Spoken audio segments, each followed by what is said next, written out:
Let's go over the last two examples of 9.2. Objective 3, understand stock, and objective 4, understand mutual funds. Stock and mutual funds, these are going to be a little less challenging in terms of math and solving. We're just going to have lots of new terms that we need to learn about. All right, so first, stock. Stock is a portion of a company that an investor can purchase to take an ownership or equity stake in the company. The parts are measured in units of shares. You can say I have 1 share of Apple, 2 shares of Apple. So you take somewhat of an ownership stake in the company by owning these stock or shares.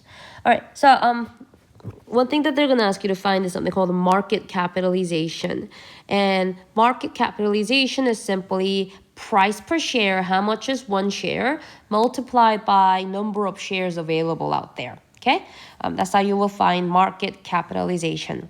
What about earnings per share? Is the ratio of earnings for a given period of time, often 1 quarter or 1 year, to the number of shares. So when we are asked to find the number of shares, we're going to do annual profit, and we're going to divide that by the number of shares available. I typed these up for you, like say the formulas. So if you need to find them, that's what we're going to use, okay? All right. Dividends, it's a good thing. I love it when my annual reports. Well, I do get some dividends every year and I reinvest those amounts. But that's the happy part. Money a company pays out to its shareholders due to earning profit. The dividend is reported at so much money per share or as a percentage of the current share price, and then is called the dividend yield. When you're asked to find the dividend, just simply do annual dividend and divide that by the number of shares available. Okay? All right, those are a couple things that we read about. Let's find them in an example together, okay? A small toy company. A small company is started up that makes toy cars. The company sells a total of 5,000 shares. That's the number of shares available, guys. 5,000 shares at $30 each to raise money to start the business. Because they need to make money to start up their business, right? But at the end of the year, the company makes $15,000 in profit, yay, and pays out $6,000 in dividends. So a lot of terms are given, numbers are given. We're going to find everything they're asking for. The first one, what is the market capitalization of the company? You know how to find this. This is going to be the price per share. Price per share multiplied by the number of shares available.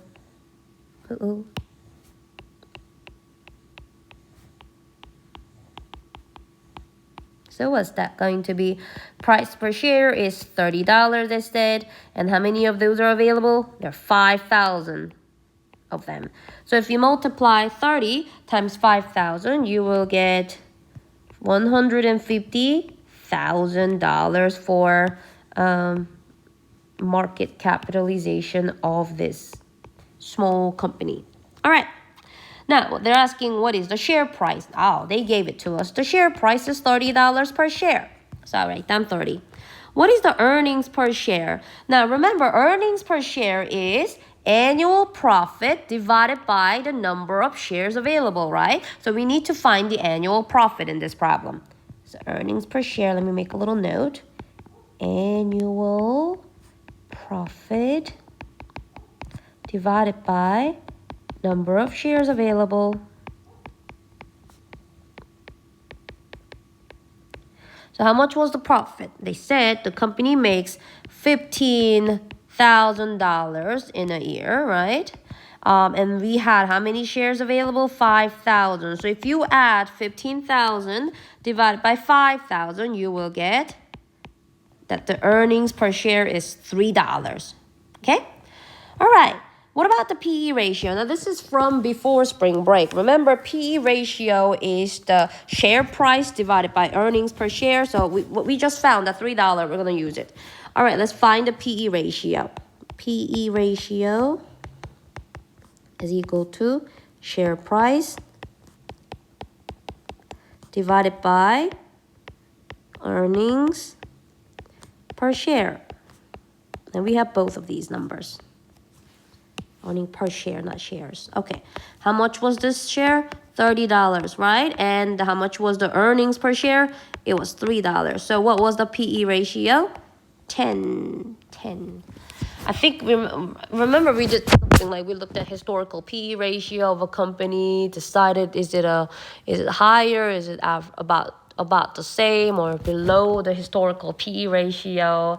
And we also talked about having a high or low PE ratio doesn't necessarily mean it's going to be a good investment. Those things were talked about before spring break, but it's nice to see a PE ratio in this unit. All right, next one. What is the dividend in dollars per share?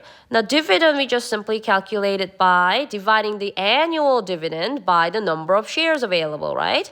So what was the annual dividend? They said $6,000 in dividend. So what we're going to do is $6,000. And we're going to divide that by how many shares did they have? 5,000.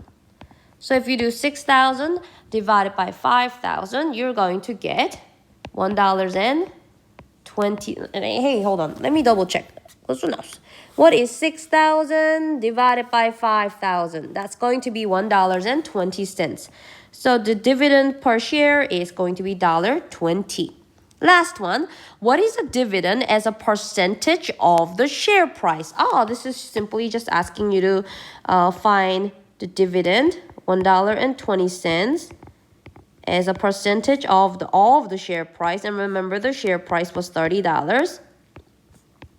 And to make this into a percent, I'm going to go ahead and multiply that by 100. So do 1.2 divided by 30, and multiply that by 100. You will get 4. So dividend is 4% of the share price.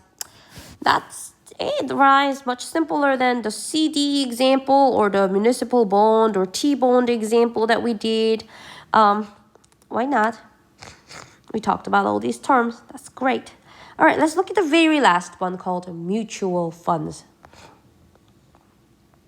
All right, so to invest in a mutual fund, you need to first pay them to get into this investment. And you may have to also pay, the fee at the end. So let's read about mutual fund. A pool of money from many investors that is invested for them by a manager who charges a fee for this service.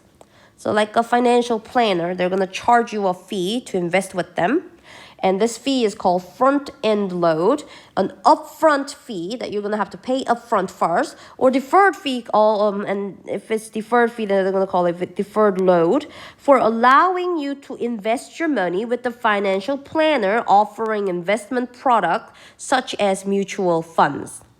Okay, so if you're new to this and you're working with the financial planner or want to invest in a mutual fund, I think my 403b is something like that. Then you have to pay them some fee. Yep. All right, so example 6. A consumer invests $22,000 in a mutual fund with a $3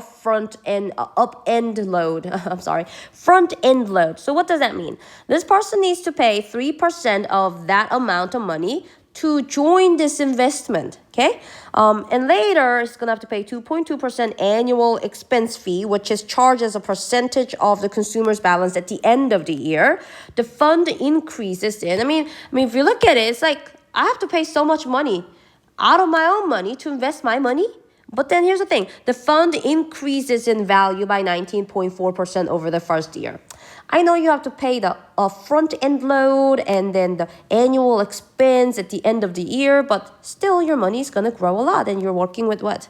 Financial planners, and maybe they know what they're doing with this investment. All right, so let's figure out what is the amount of money charged upfront. What is the amount of money charged upfront just for investing in this mutual fund? And they told us you're going to have to pay 3% of your investment. So what is 3% of $22,000?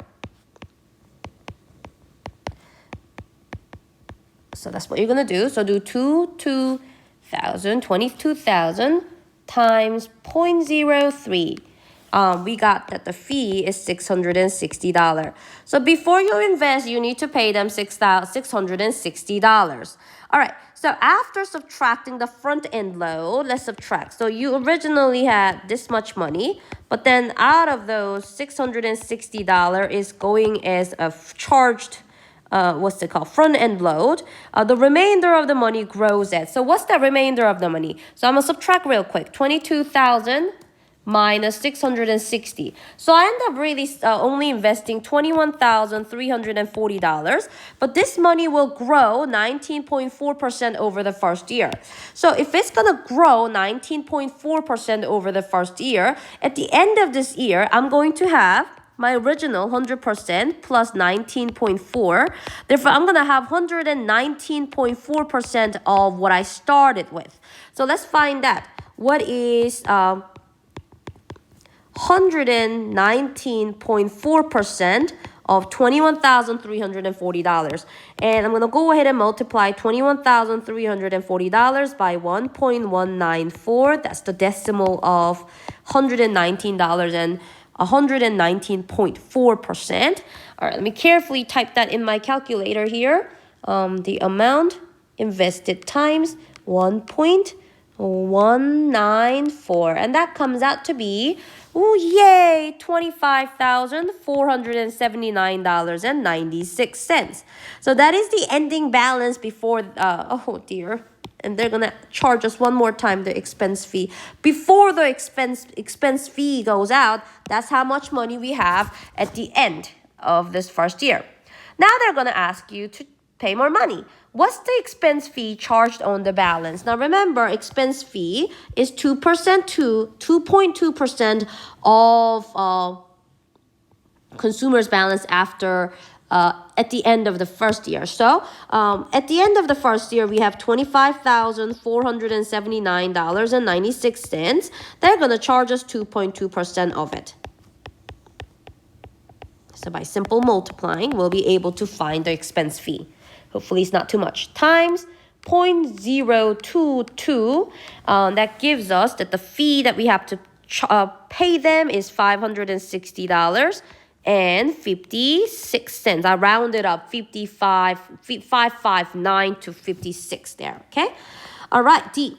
What is the final ending balance after the expense fee is deducted? We're going to subtract it now.